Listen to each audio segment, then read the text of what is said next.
What is going on, everybody? It's your boy Josh Ayers, #Ayers Fitness, checking in, signing in, logging in, vlogging in.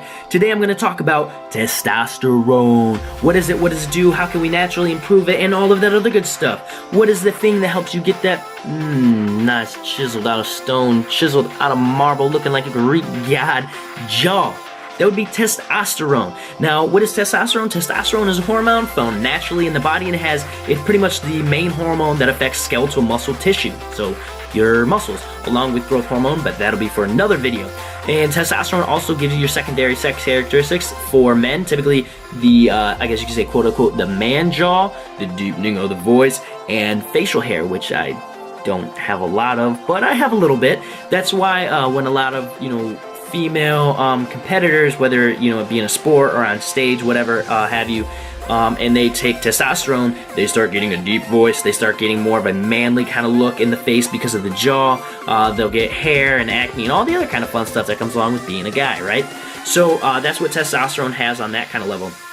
Now let's talk about it on the training aspect of it. I'm going to give you guys 5 tips, 5 different things that you need to know and that you can do to naturally improve your testosterone.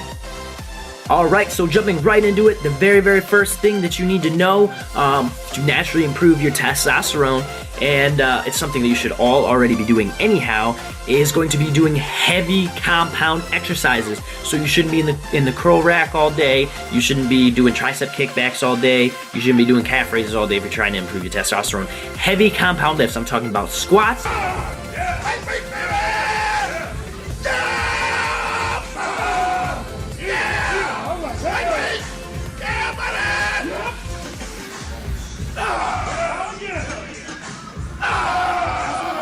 talking about deadlifts.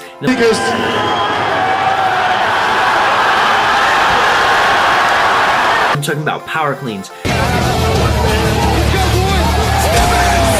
Going heavy and hitting them real hard, that's one thing that's really going to help ramp up that testosterone. So that is going to be tip number 1.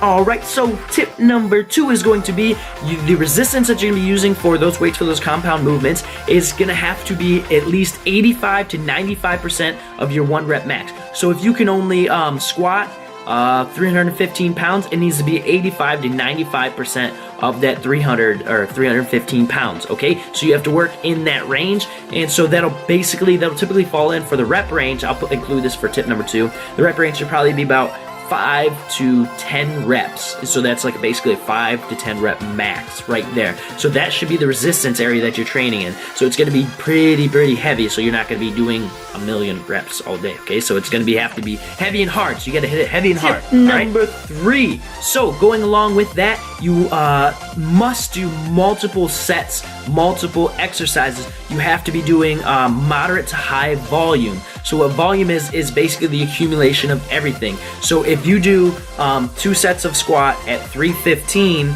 that's not as much volume as if you do 3 sets of squat at 315. It's the overall summation of it, the total volume. So you need to make sure you're doing pretty good amount of volume. Like I said, moderate to high. You need to be doing various exercises. You need to be doing them for multiple sets. So don't just squat, don't just deadlift. Make sure you're doing your squats, make sure you're doing deadlifts. If you're advanced and you're doing Olympic lifts or whatever, make sure you're doing your power cleans, different things like that. So make sure you are doing these various exercises and you're getting plenty of volume in, okay? So you should be squatting at least once a week. You should be deadlifting once a week. And if you can, if you're doing cleans, power clean, you should be power cleaning at least once a week, okay?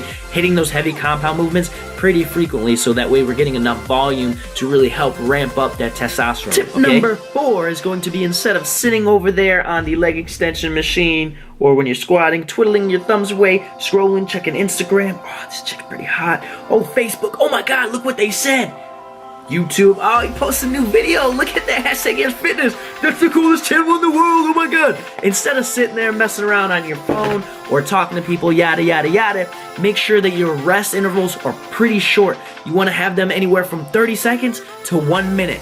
That is going to be the optimal range of rest period that you're going to need to really help increase that testosterone. Anything more than that, your chances of increasing that testosterone are going to kind of drop as time goes on pretty drastically. So make sure you're staying in that 30 second to 1 minute window for optimal gains.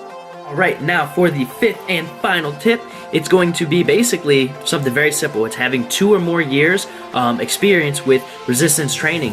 Why? Because you're going to be able to do the proper form, you're going to be able to do more weight, and you will have built up your levels over time. So the accumulation of all the exercises, all the sets, the reps, all the volume, basically just the total volume that you've been doing is all really going to add up. So that summation is going to really help up ramp up that testosterone and get you nice and swole. Alright, so I hope you guys enjoyed those tips. Please go ahead and use them, adapt them, and put them into your training. Make sure you're doing this so that way you can get that testosterone level up as high as possible naturally. So that will conclude this video. Till next time, #AirsFitness.